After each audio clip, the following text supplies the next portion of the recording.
Pada kesempatan kali ini, kita akan membahas beberapa mitos dan fakta mengenai penyakit jantung.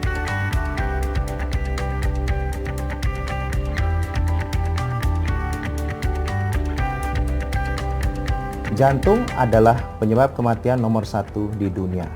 Penyakit jantung sampai saat ini masih menyebabkan kematian yang sangat tinggi, sebab dari data WHO tahun 2015, dari 422 juta orang yang mengalami penyakit jantung di seluruh dunia, 19 juta daripadanya mengalami kematian. Jadi kalau dihitung itu sekitar 37-40% mengalami kematian.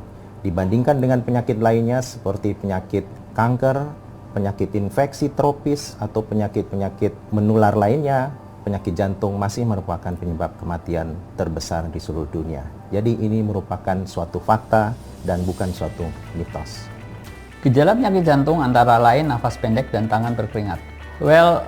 Penyakit jantung ada beberapa macam keluhan dan gejalanya.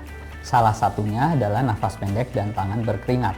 Jadi ini adalah suatu fakta, namun bukan itu saja sebenarnya keluhan yang bisa timbul pada penyakit jantung dan pembuluh darah. Bisa juga ada keluhan-keluhan yang lain seperti sakit dada, berdebar, itu juga ya. Jadi bukan hanya ini, namun ini adalah salah satu yang harus diwaspadai. Saat terkena serangan jantung, hal pertama yang harus dilakukan adalah menusuk ujung jari dengan jarum. Ini adalah mitos.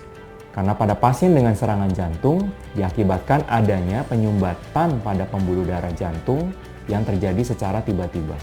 Sehingga pada pasien dengan serangan jantung akut harus segera mendapatkan pertolongan dengan dibawa ke rumah sakit atau ke unit gawat darurat.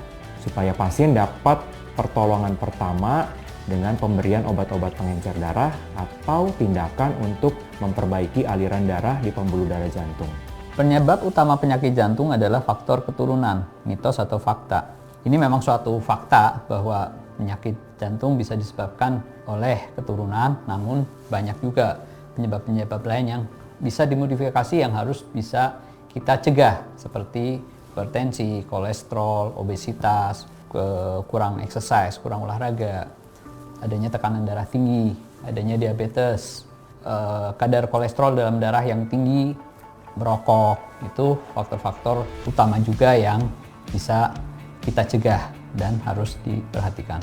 Yang berikutnya adalah meminum anggur merah dapat mengurangi risiko terkena penyakit jantung.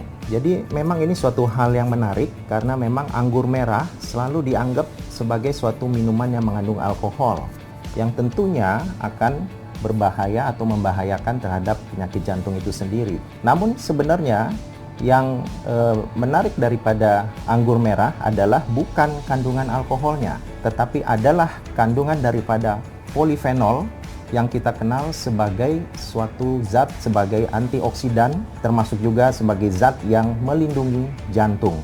Jadi pada masyarakat Perancis yang pada umumnya rutin meminum anggur merah tersebut, mereka itu meminum rata-rata kurang lebih 2 cangkir anggur merah setiap harinya, sehingga ada suatu penelitian yang menunjukkan bahwa mereka lebih terlindungi terhadap penyakit jantung dibandingkan mereka yang tidak mengkonsumsi daripada anggur merah tersebut setiap harinya. Kalau dikatakan memang ini suatu mitos atau fakta, kelihatannya ini menjadi suatu fakta. Orang dengan penyakit jantung tidak boleh dikagetkan. Sebagian dari pernyataan ini ada benarnya. Karena pasien dengan penyakit jantung, terutama penyakit jantung koroner, didapatkan penyumbatan pada pembuluh darah jantung. Hal ini mengakibatkan pasien dengan penyakit jantung koroner tidak boleh dikagetkan karena beban jantung akan menjadi berlebih. Dan ini akan sangat berbahaya untuk pasien dengan penyakit jantung koroner. Sehingga pada pasien-pasien dengan penyakit ini tidak boleh bermain roller coaster karena akan sangat berbahaya. Tetapi kalau untuk bercanda atau bergurau, tentu saja hal ini masih diizinkan. Sekian pembahasan mengenai mitos dan fakta seputar penyakit jantung dan pembuluh darah.